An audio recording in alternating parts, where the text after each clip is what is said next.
নমস্কাৰ ছাত্ৰসকল, সদৌ অসম কৰ্মচাৰী পৰিষদে 24/1/2024 তাৰিখে এই পত্ৰখন প্ৰকাশ কৰিছে।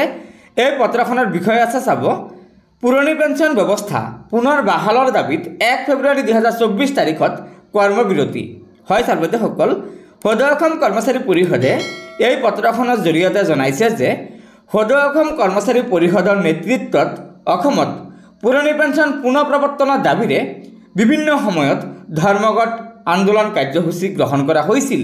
কিন্তু সদৌ অসম কৰ্মচাৰী পৰিষদৰ এই আন্দোলনৰ প্ৰতি অসম চৰকাৰে কোনো সঁহাৰি দিয়া নাই, যাৰ কাৰণে কৈছে যে ৰাজ্য চৰকাৰে কোনো সঁহাৰি নিদিয়াত সদৌ অসম কৰ্মচাৰী পৰিষদৰ বিগত 38 সংখ্যক বাৰ্ষিক সাধাৰণ সভাৰ সিদ্ধান্ত আৰু 10 ছেপ্টেম্বৰ 2023 আৰু 1/10/2023 তাৰিখৰ কাৰ্যনিৰ্বাহক সভাৰ সিদ্ধান্ত মৰ্মে অহা 1 ফেব্ৰুৱাৰী তাৰিখে ৰাজ্যজুৰি কৰ্মবিৰতি পালন কৰাৰ সিদ্ধান্ত গ্ৰহণ কৰা হৈছে। আশা কৰোঁ ৰাজ্যখনৰ সমূহ শিক্ষক বিষয়া শ্ৰমিক কৰ্মচাৰীসকলে সেইদিনা কৰ্মবিৰতি পালন কৰি প্ৰতিবাদ সাব্যস্ত কৰিব।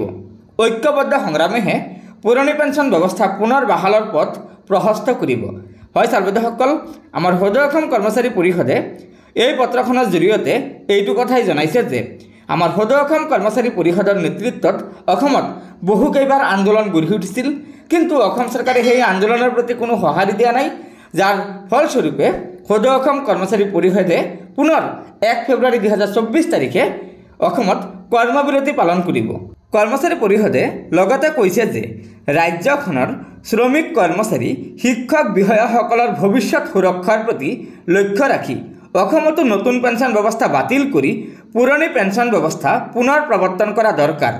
নতুন পেঞ্চন ব্যৱস্থাত অৱসৰপ্ৰাপ্ত কৰ্মচাৰীয়ে সামান্যতম পেঞ্চন লাভ কৰি হতাগ্ৰস্ত হৈছে। নতুন পেঞ্চন ব্যৱস্থা প্ৰৱৰ্তনৰ ফলত কৰ্মচাৰী সমাজে জীৱনকালত চৰকাৰী সেৱাত নিৰন্তৰ পৰিশ্ৰম কৰি বৃদ্ধকালত প্ৰয়োজনীয় ঔষধ কিনিবলৈও অসমৰ্থ হৈছে। চৰকাৰী চাকৰি কৰি অৱসৰৰ পাছত বেচৰকাৰী খণ্ডৰ বীমা কোম্পানীৰ হাতোৰাত অনিশ্চিত জীৱন কটাব লগা পৰিস্থিতি উৎপন্ন হৈছে। পেঞ্চন কৰ্মচাৰীৰ অধিকাৰ চৰকাৰৰ অনুগ্ৰহ নহয়।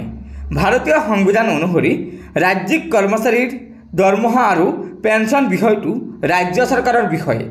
2005 চনৰ পিছত নিযুক্তপ্ৰাপ্ত শিক্ষক কৰ্মচাৰীসকলৰ সুৰক্ষিত ভৱিষ্যতৰ প্ৰতি লক্ষ্য ৰাখি ৰাজ্য চৰকাৰে পুৰণি পেঞ্চন ব্যৱস্থা পুনৰ প্ৰৱৰ্তন কৰাটো সময়ৰ আহ্বান।